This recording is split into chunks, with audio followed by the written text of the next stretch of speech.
দুজন চিরপ্রতিদ্বন্দ্বী যখন একই রেস ট্র্যাকে নামে তখন পরিস্থিতি আর স্বাভাবিক থাকে না। মনে হয় যেন ট্র্যাক জুড়ে বয়ে চলেছে টর্নেডোর ঝড়। পুরো পৃথিবী একদিকে আর তাদের প্রতিদ্বন্দ্বিতা আরেকদিকে। আজ আপনারা দেখতে চলেছেন এমন এক মুভির গল্প যেখানে নায়ক একজন নয়, দুজন, কিন্তু তারা বন্ধু নয় বরং একে অপরের সবচেয়ে বড় প্রতিদ্বন্দ্বী। তাদের দুজনেরই একটাই লক্ষ্য, ফর্মুলা 1 ওয়ার্ল্ড চ্যাম্পিয়ন হওয়া। হার মানা তাদের রক্তের মধ্যেও নেই। কিন্তু ফাইনাল রেসের দিন ঘটে যায় এক ভয়ঙ্কর ঘটনা। একজন মারাত্মক দুর্ঘটনার শিকার হয়, অপরদিকে অন্যজনের গাড়ির ইঞ্জিন হঠাৎ করে বন্ধ হয়ে যায়। তাহলে শেষ পর্যন্ত কে জিতবে এই লড়াই? কে হবে ফর্মুলা 1-এর নতুন বিশ্ব চ্যাম্পিয়ন? জানতে হলে দেখতে হবে সম্পূর্ণ ভিডিওটি। তো চলুন তাহলে আর বেশি কথা না বাড়িয়ে আমরা প্রতিবারের মতো এবারও সবকিছু একদম শুরু থেকে শুরু করি। গল্পের শুরুতে আমাদের নিকি লাউডা নামক একটি ছেলেকে দেখানো হয়। নিকি আসলে বিলং করত একটি বিজনেস ক্লাস ফ্যামিলি থেকে। তার বাবা ছিলেন একজন বড়সড় বিজনেসম্যান। সেদিন নিকি তার বাবাকে বলছিল সে একজন বড় ফর্মুলা 1 রেসার হতে চায়। কিন্তু এই কথা শুনে নিকির বাবা ধমকের সুরে তাকে বলে, তুমি যেহেতু একটি বিজনেস ক্লাস ফ্যামিলিতে জন্ম নিয়েছো সেহেতু তোমার মাথায় সব সময় টাকার কথা থাকতে হবে, এর বাইরে তুমি অন্য কিছুই ভাবতে পারবে না। এটা শুনে নিকি আবার তার বাবার উপর মেজাজ দেখিয়ে তাকে চ্যালেঞ্জ করে বলে, আমি একদিন ফর্মুলা 1 রেসার হয়েই ছাড়বো, তাতে যা হওয়ার হবে। এই বলে নিকি সেখান থেকে চলে যায়। সত্যি বলতে নিকি আসলেই ছিল একজন ভালো রেসার। সেই সাথে গাড়ির মেকানিজম এবং ইঞ্জিনিয়ারিং সম্পর্কেও তার বেশ ভালো ধারণা ছিল। অপরদিকে আমরা দেখি জেমস হান্টকে। সে হলো এই মুভির সেকেন্ড লিডিং ক্যারেক্টার। জেমসও ছিল একজন খুবই ভালো রেসার। জেমস সবসময় পার্টিতে মজে থাকতো। সে দুনিয়াটাকে এনজয় করছিল। তার বাবা ছিলেন একজন স্টক ব্রোকার। এখানে নিকি ও জেমসের প্রথম দেখা হয় ফর্মুলা 3 রেসিং কম্পিটিশনের মাধ্যমে। তারা দুজন এখনো পর্যন্ত ফর্মুলা 1-এ রেস করার যোগ্যতা অর্জন করেনি। যথারীতি সেদিন ফর্মুলা 3 রেস শুরু হয়, কিন্তু রেসের মাঝেই নিকি এবং জেমসের গাড়ি একসাথে কোলাইড করে। তাদের দুজনের গাড়ি দাঁড়িয়ে পড়ে, কিন্তু জেমস তার গাড়িটিকে পরক্ষণেই স্টার্ট দিয়ে বেরিয়ে পড়ে, কিন্তু নিকি সেখানেই রয়ে যায়। সে তার গাড়িটিকে স্টার্টই করতে পারেনি।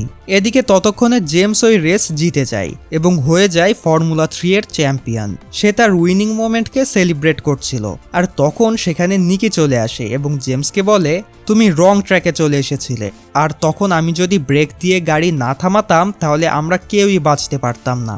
এই কথা শুনে জেমস নিকিকে তুচ্ছ-তাচ্ছিল্য করে বলে, তাতে কি হয়েছে, আমরা তো আর মরিনি, জিততে পারোনি তাই এখন এসব বলছো। এই বলে সে নিকির সাথে মজা নিয়ে সেখান থেকে চলে যায়। নেক্সট সিনে দেখা যায় নিকি বিআরএম নামের একটি টিমে জয়েন করে। এই টিমও নিয়মিতভাবে ফর্মুলা রেসিং করত, কিন্তু তাদের ফাইন্যান্সিয়াল কন্ডিশন খারাপ হওয়ায় নিকিকে তারা গাড়ি প্রোভাইড করতে পারে না। সেজন্য নিকি ব্যাংক থেকে লোন নিয়ে নিজের গাড়ি নিজেই কিনে নেয়। সে গাড়িটিকে টিমের গ্যারেজে নিয়ে আসে, কারণ রেসের জন্য গাড়িটিকে একদম প্রপারলি সেট আপ করতে হবে। এরপর মেকানিকরা গাড়িটিকে মডিফাই করতে থাকে।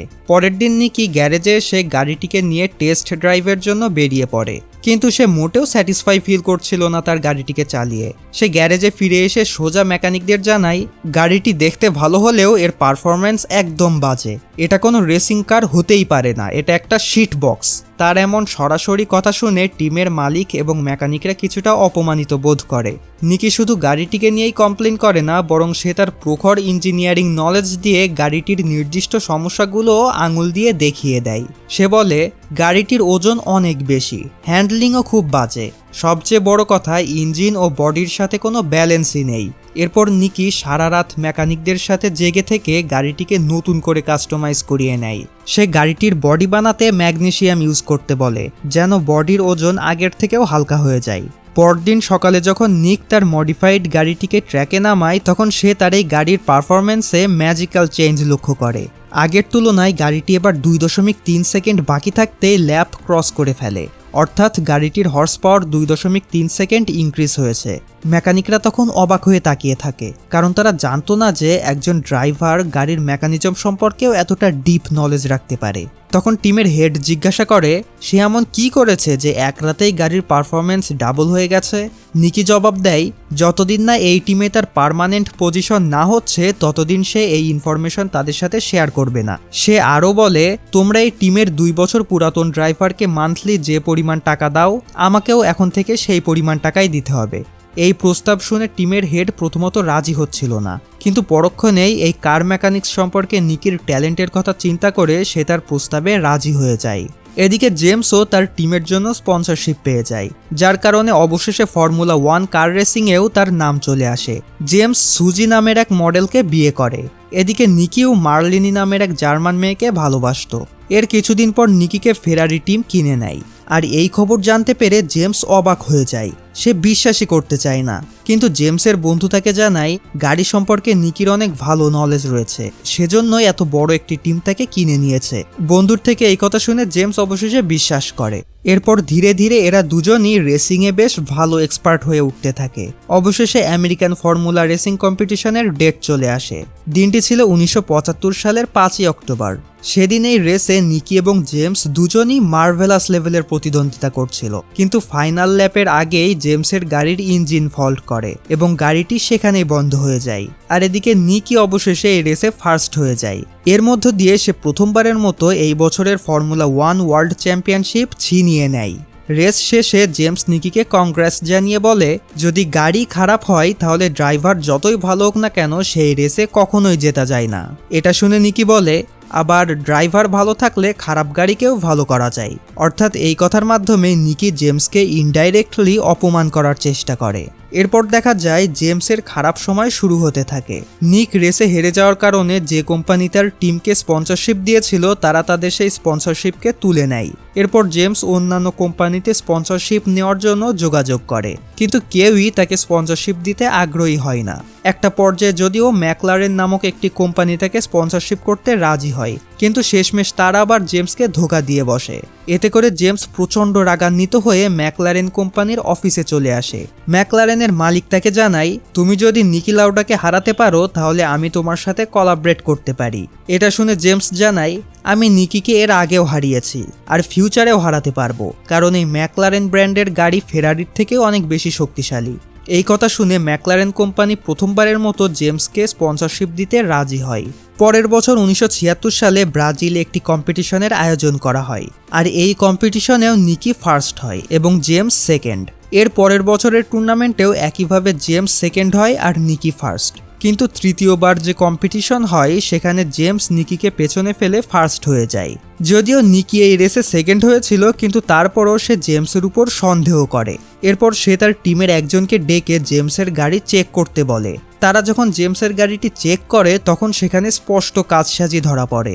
জেমসের টায়ার অন্যান্য গাড়ির টায়ার থেকে বেশ কিছুটা বড় ছিল, কিন্তু ফর্মুলা রেসের নিয়ম অনুযায়ী প্রত্যেকটা গাড়ির টায়ারের সাইজ সেম হতে হবে। সেজন্য জেমসকে ওই টুর্নামেন্ট থেকে ডিসকোয়ালিফাই করা হয়। এ কারণে জেমসের মাথা পুরাই বিগড়ে যায়, কারণ সে অনেক চেষ্টার পর নিকিকে হারিয়ে ফার্স্ট ঠিকই হয়েছে, কিন্তু সেই কাঙ্ক্ষিত স্থান থেকে তাকে আবারও নিচে নামিয়ে দেওয়া হয়েছে। এরপর জেমসের গাড়িকে আবারও নতুন করে বানানো হয়। কথাই বলে, খারাপ সময় যখন আসে তখন ছাড়তেই চায় না। জেমসকে আবার তার ওয়াইফ ডিভোর্স দিয়ে দেয়, যে কারণে সে আরও অনেক বেশি কষ্ট পায়। আর এই কষ্টকে কেন্দ্র করে জেমস এবার প্রতিজ্ঞাবদ্ধ হয়ে মাঠে নেমে পড়ে। সে তার গাড়িকে আবারও মডিফাই করিয়ে নেয় এবং নিজের মন মতো করে ফেলে। সেই সাথে কঠোর প্রচেষ্টার পর অবশেষে জেমস আবারও টুর্নামেন্ট জিততে শুরু করে। একটানা সে বেশ কিছু টুর্নামেন্ট জিতে নিয়েছিল। অপরদিকে নিকিরও বিয়ে হয়ে যায় তার গার্লফ্রেন্ডের সাথে। সে তার ম্যারিড লাইফ বেশ এনজয় করছিল। একদিন সে তার স্ত্রীকে জানায়, বেশি ভালোবাসা জীবনের জন্য ভালো নয়। এটা একে অপরকে হারানো নিয়ে ভেতর থেকে এক প্রকার ভয় তৈরি করে। তার এই কথা বলার কারণ হলো, সে যে কাজ করে অর্থাৎ রেসিং, এটাতে যদি কখনো তার জীবন চলে যায়, তাই এই ভয় ধীরে ধীরে তাকে বশ করতে শুরু করে। তো যাই হোক গাইস, এতক্ষণ ধরে যেটা শুনছেন সেটা ছিল এই মুভির ফ্ল্যাশব্যাক অর্থাৎ ব্যাক স্টোরি। আর এখন থেকে যে কাহিনী শুনবেন সেটা হলো মুভির প্রেজেন্ট সিন। তো প্রেজেন্ট সিন শুরু হয় 1976 সালের 1 অগস্ট থেকে। এবছর কম্পিটিশন হবে জার্মানিতে। আর জার্মানির এই রেসিং রোড এতটাই ভয়ানক যে এখানের প্রত্যেকটা সার্কিটকে বলা হয় এক একটা গ্রেভইয়ার্ড, কারণ এখানে ইতোমধ্যে অনেক হতাহতের ঘটনা ঘটে গেছে। আর বৃষ্টি হলে এই রোড আরও ভয়ানক হয়ে পড়ে। এদিকে যেদিন রেস হওয়ার কথা ছিল ঠিক সেদিনই প্রচুর বৃষ্টিপাত হয় সেখানে, যে কারণে 14.2 মাইলের এই রোড একেবারে পিচ্ছিল হয়ে পড়ে। সেজন্য নিকি ওই কম্পিটিশনে অংশগ্রহণকারী সকল ড্রাইভারকে ডেকে একটি মিটিংয়ের আয়োজন করে। সে সকলের উদ্দেশ্যে বলে, আজ যেহেতু বৃষ্টির কারণে ট্র্যাক পিচ্ছিল হয়ে আছে, তাই দুর্ঘটনা এড়ানোর জন্য আমাদের আজকের রেসকে ক্যান্সেল করা উচিত।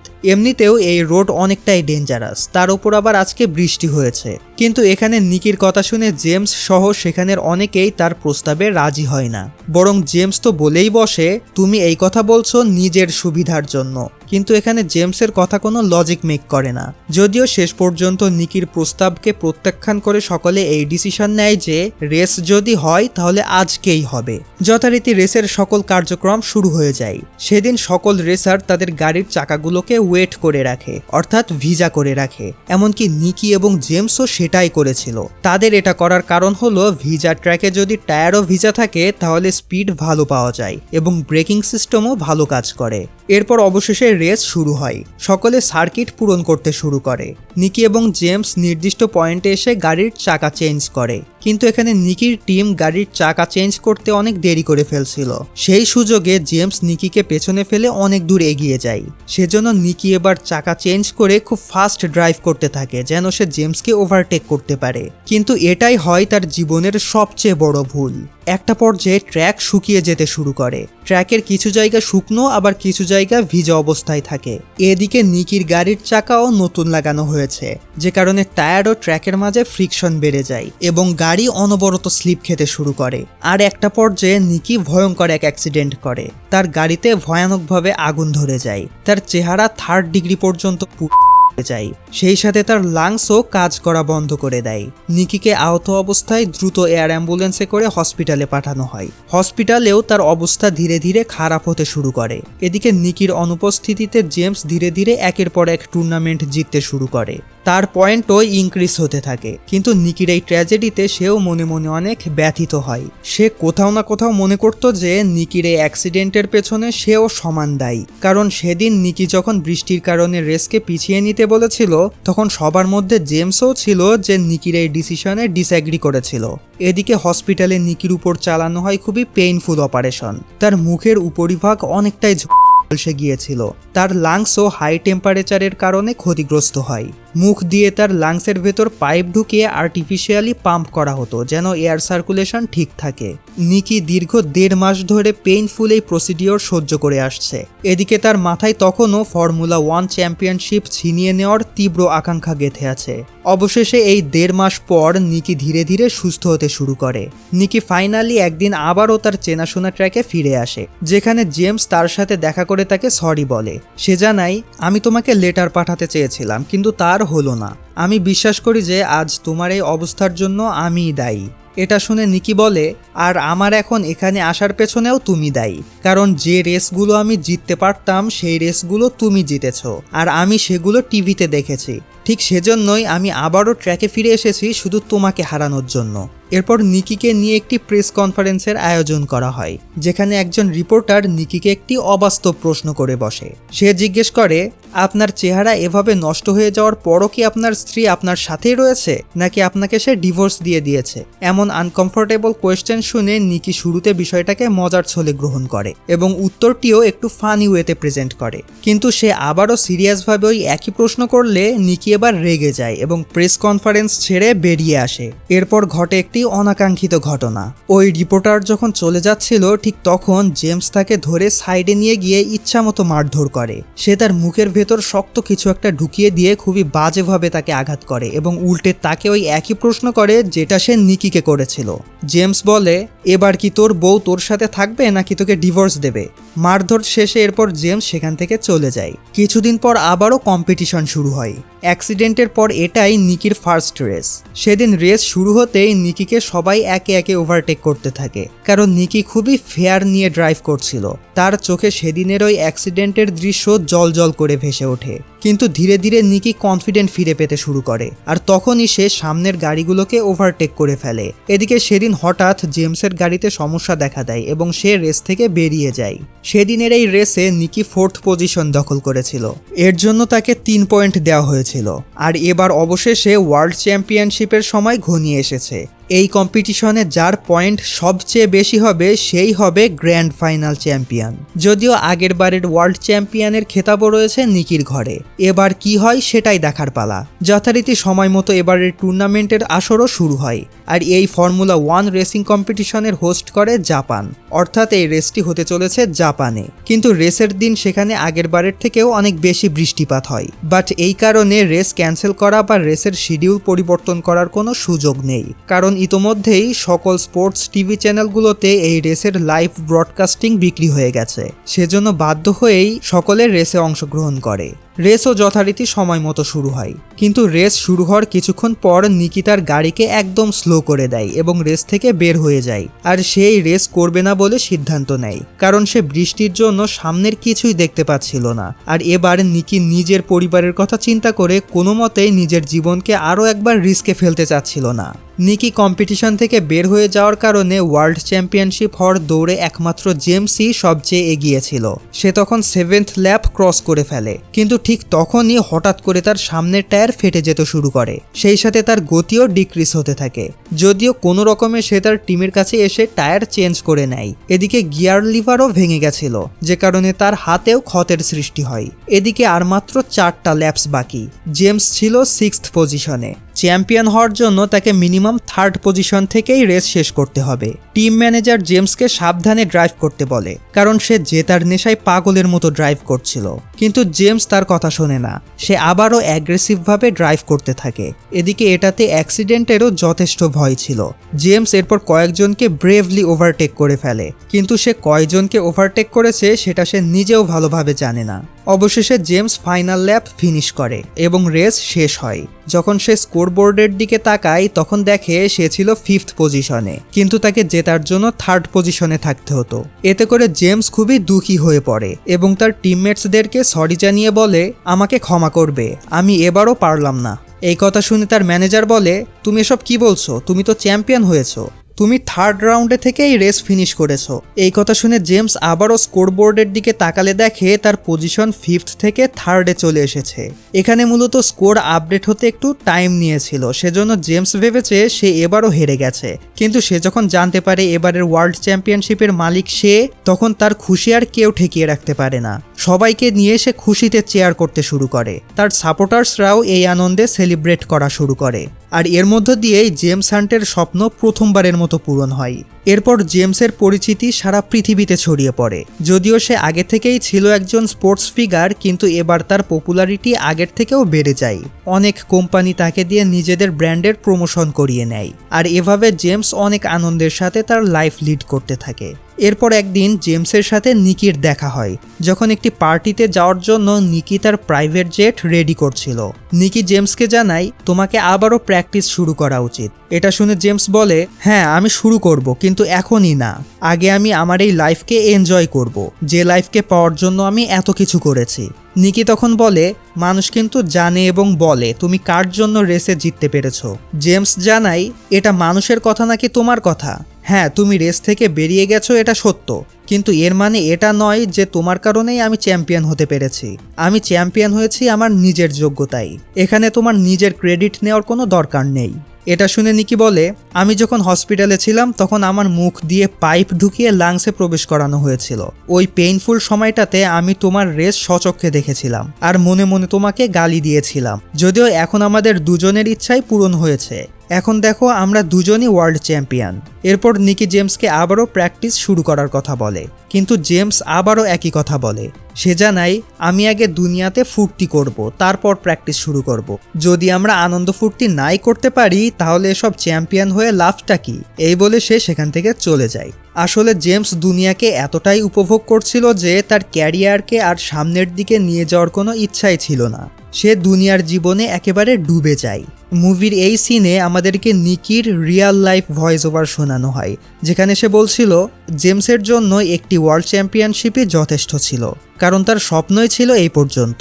সেদিন থেকে 4 বছর পর জেমস রিটায়ার করে। এদিকে আমি 7 বছর পর আবারও আরেকবার চ্যাম্পিয়ন হই। যখন জেমসের বয়স 45 হয় তখন সে হার্ট অ্যাটাকে মারা যায়। তার মৃত্যুতে আমি বেশ কষ্টই পেয়েছিলাম। এই বলে নিকির ভয়েস ওভার শেষ হয়। আর এরপর আমাদেরকে দেখানো হয় রিয়েল লাইফেই 75 বছর বয়সে নিকিও তার শেষ নিঃশ্বাস ত্যাগ করে। আর এভাবেই এই মুভিটির দ্য এন্ডিং ঘটে। আর আপনাদের বোঝার সুবিধার্থে বলে রাখি, এই মুভিটি একটি বাস্তব জীবন থেকে নেওয়া হয়েছিল। আমার মতে আজকের এই মুভিটি একটু কমপ্লেক্সই ছিল, কিন্তু আমি অল্প সময়ে যথাসম্ভব সহজ ভাষায় এক্সপ্লেন করার চেষ্টা করেছি। তো কেমন লেগেছে আমাদের আজকের এই ভিডিওটি অবশ্যই কমেন্ট করে জানাতে ভুলবেন না। ভিডিওটি যদি ভালো লেগে থাকে তাহলে অবশ্যই ভিডিওটিতে একটি থামস আপ দিয়ে যাবেন, এবং এমন ভিডিও ফিউচারে পেতে চাইলে অবশ্যই চ্যানেলটি সাবস্ক্রাইব করে রাখবেন। আর এরপর কোন মুভির এক্সপ্লেনেশন দেখতে চান সেটা চাইলে কমেন্ট করে জানাতে পারেন। তো দেখা হচ্ছে এরপর অন্য কোনো ভিডিওতে। I'll see you next time, till then take care, bye by.